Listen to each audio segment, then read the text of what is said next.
So I get a lot of patients asking about what is the smallest size punch we can safely use for the hair.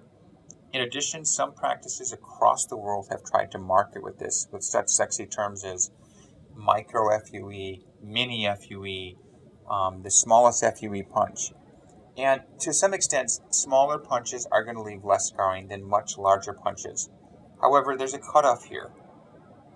The data looking at this in science reports that 1.5 millimeter punches and below, the scarring is going to be the same all the way down to about 0.5, 0.6 millimeters. Below that, you will probably have even less scarring, and above that, you're going to have much more extensive scarring. So, as the hair patient, what size punch should you be looking for?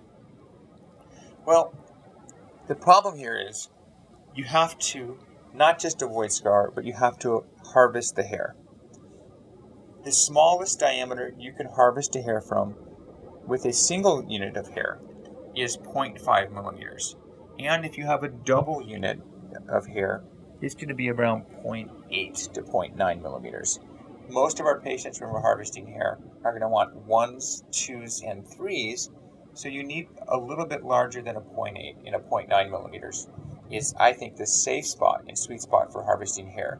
Below that, although you can harvest from a patient with that type of hair, you're going to have a lot of transections or damaged hairs. So you might be damaging more hair than you're actually harvesting successfully. In addition, the difference between scarring between a 0.8 millimeter and a 0.9 millimeter is negligible. You as the patient will not be able to tell the difference. So you want to have the sweet spot of the largest punch to harvest hair successfully with the smallest size to avoid scarring. And that sweet spot, in my opinion, is around 0.9 millimeters, rarely up to 1 millimeter.